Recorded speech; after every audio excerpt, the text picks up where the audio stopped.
Welcome to AMD Vibes.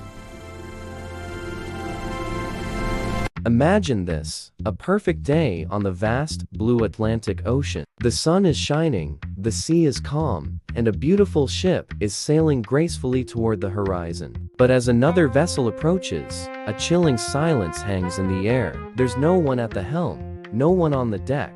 The ship is completely, utterly empty. This isn't the opening scene of a horror movie. It's the true story of the Mary Celeste, one of history's most enduring and perplexing maritime mysteries. On December 4, 1872, the British brigantine Dei Gratia was sailing about 400 miles off the coast of the Azores Islands. Captain David Morehouse and his crew spotted a ship adrift, sailing erratically. As they got closer, they identified it as the Mary Celeste, an American merchant ship that had left New York City a month earlier, bound for Genoa, Italy. Morehouse was actually acquainted with the Mary Celeste's captain, Benjamin Briggs. He knew something was terribly wrong. He hailed the ship. No response. He sent a boarding party over, and what they found was deeply unsettling. The ship was in remarkably good condition. Its sails were set, though some were torn, and there was a bit of water in the hold, but nothing a seasoned crew couldn't handle. The ship's cargo of over 1,700 barrels of industrial alcohol was almost entirely intact. In the crew's quarters, their belongings were neatly stowed away. It looked as if they had just stepped out for a moment. But the crew was gone. All 10 people on board Captain Briggs, his wife Sarah, their 2-year-old daughter Sophia, and 7 experienced crewmen had vanished without a trace. The ship's only lifeboat was also missing, which suggested they had abandoned the ship. But why? Why would an experienced captain like Briggs order his crew to abandon a perfectly seaworthy vessel in the middle of the open ocean? The mystery only deepens when you look at the details. The ship's logbook was found in the mate's cabin. The last entry was dated November 25th. 10 days before the ship was discovered. It recorded the ship's position as being near the Azores, hundreds of miles from where the Dei Gratia found her. There were no signs of a struggle, no evidence of violence. The captain's charts were laid out, and personal items, like a sewing machine with a small bottle of oil still standing upright beside it, were undisturbed. Valuables were left behind. It wasn't a pirate attack. Pirates would have looted the ship and its valuable cargo. So, what happened? This question has fascinated historians, sailors, and mystery lovers for over 150 years. Theories range from the logical to the downright bizarre. Let's explore some of the most popular ones. One of the earliest theories was mutiny. Did the crew rise up against Captain Briggs, kill him and his family, and then escape in the lifeboat? This seems unlikely. Captain Briggs had a reputation for being a fair and respected leader. He even handpicked his crew, many of whom he'd sailed with before. There was no evidence of foul play, and it doesn't explain why they would abandon a valuable ship they now control. What about a pirate attack? Again, highly improbable. As we mentioned, the cargo was almost untouched.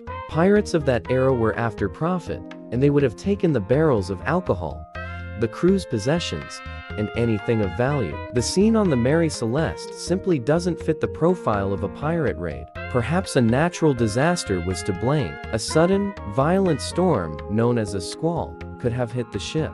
Maybe the crew feared the ship was about to sink and hastily abandoned it in the lifeboat. But the ship's logbook didn't mention any severe weather, and the condition of the ship when it was found with personal items still in place argues against a chaotic, violent storm. Another idea is a waterspout, a tornado over water, which could have sucked the crew off the deck. It's possible, but it wouldn't explain why the entire crew, including the captain's wife and child who were likely below deck, would all disappear at once. One of the most compelling theories revolves around the ship's cargo, industrial alcohol. The theory goes that some of the barrels may have been leaking alcohol fumes. Captain Briggs, fearing an imminent explosion, might have ordered everyone into the lifeboat as a precaution. They might have tethered the lifeboat to the Mary Celeste, planning to wait at a safe distance for the fumes to dissipate before reboarding. But what if the rope snapped? The Mary Celeste, with its sails still partially set, would have simply sailed away,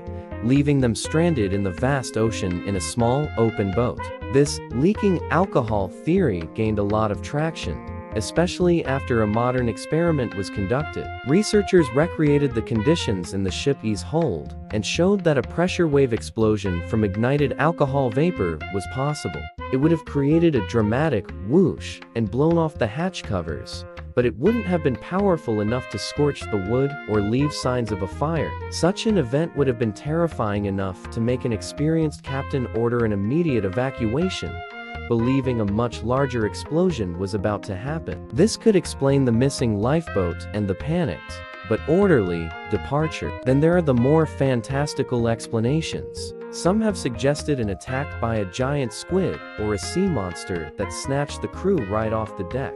While a thrilling image, there's absolutely no evidence to support this. Others have floated the idea of paranormal activity or even alien abduction, turning the Mary Celeste into a maritime ghost story. These theories are fun to think about, but they move away from a logical explanation. There's also the theory of ergot poisoning. Ergot is a fungus that can grow on rye, which was used to make the ship's bread. Ingesting it can cause hallucinations and irrational behavior. Could the crew have been driven mad, leading them to jump overboard or abandon ship in a state of delirium?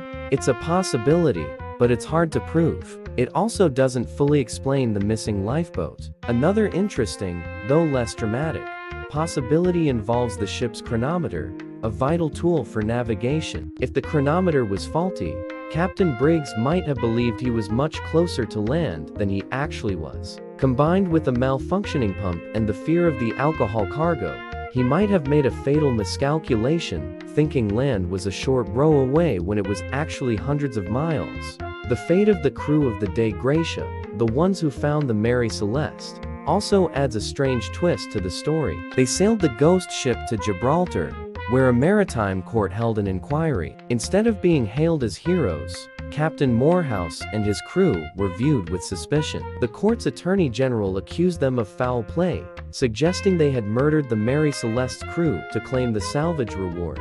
This accusation was never proven, and they were eventually awarded a salvage payment, but it was a fraction of the ship's total value, reflecting the court's lingering doubts. The Mary Celeste itself seemed to be cursed. After being refitted and sold, it was passed from owner to owner, losing money for each of them. Its final captain deliberately ran it aground on a reef in Haiti in 1885 as part of an insurance fraud scheme. He tried to burn the ship to hide the evidence, but the ship refused to be completely destroyed, and the scheme was exposed. So, after all this time, what are we left with? We have a ghost ship, a vanished crew, and a collection of theories, each with its own set of clues and contradictions. The story of the Mary Celeste has been embellished and romanticized over the years. Arthur Conan Doyle, the creator of Sherlock Holmes, even wrote a fictionalized short story about it, which added sensational elements like finding a meal still warm on the table, which wasn't true, but it captured the public's imagination. The most plausible explanation remains the one involving the alcohol cargo, a precautionary evacuation gone horribly wrong. It accounts for the missing lifeboat, the ship's seaworthy condition, and the lack of violence. A sudden, non-destructive vapor explosion would explain the captain's urgent decision to get his family and crew to safety. They lowered the lifeboat, tied it to the ship, and waited. But the wind picked up, the rope broke, and their only link to safety sailed away over the horizon, leaving them to their tragic fate.